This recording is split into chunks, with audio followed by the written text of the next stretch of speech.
We all watched over the past 2 years as the world economy was brought to its knees. Companies went under, governments were bailing out corporations, people were losing their homes, and interest rates were dipping to ease the punch. But now that some economists say we're slowly inching out to the other side, we're seeing things change.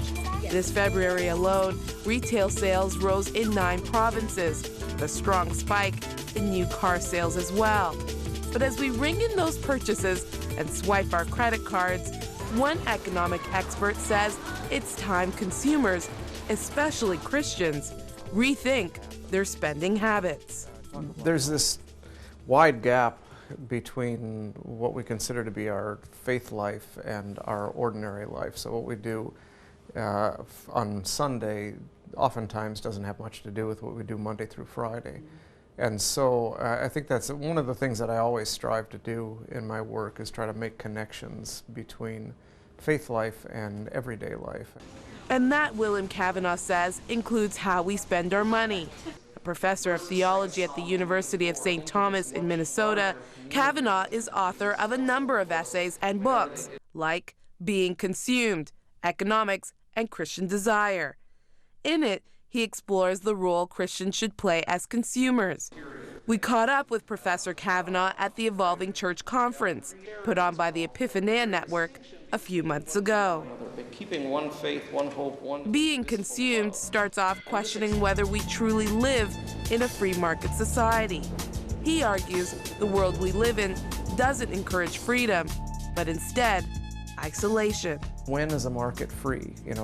When does an exchange lead to the flourishing of the consumer, the producer, all of the different parties involved? What we've been sold as freedom, I don't think really is freedom. I think it's alienation in a lot of ways. We've been sold on the idea, for example, that you're a failure if after you retire you live with your kids. In most of the world, throughout most of human history, you want to be with your family. Extended families were a kind of richness of life. And now you have to amass this massive retirement account so that you can avoid living with your own family. Why? Why has that become a goal rather than the other way around? So a lot of what we've been sold as autonomy, autonomy is the goal, but I don't think autonomy is real freedom. Real freedom is being connected with other people and not being disconnected from other people.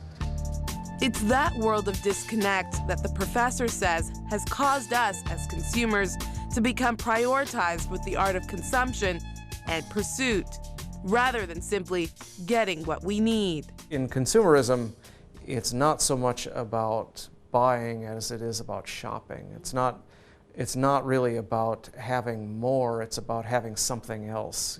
People think consumerism is about greed and hoarding and holding on to things, but it's really not. It's about detachment from things and constantly moving on to the next new thing.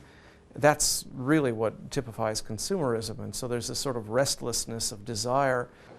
Instead, Cavanaugh challenges us to integrate all aspects of our life with our faith in Jesus, even going as far as drawing a parallel between our desire to consume the created, our desire to be consumed by the Creator, and our relationship to the Eucharist. There's a real sense in which, we all have to consume to live, so the only question is what kind of consumption are we going to engage in? And the Eucharist, I think, is a real powerful place for thinking about consumption, because we consume the body of Christ, and then, as Paul says, that kind of consumes us into the body of Christ. We become members of the body of Christ by eating the bread and drinking the wine. The Eucharist, or the act of communion, has been celebrated in churches for centuries. It is intended for believers to remember the last meal Jesus had with his disciples. The bread and wine, which signify Jesus, is to unify the body of believers. A union, Cavanaugh says, that should be in every aspect of life.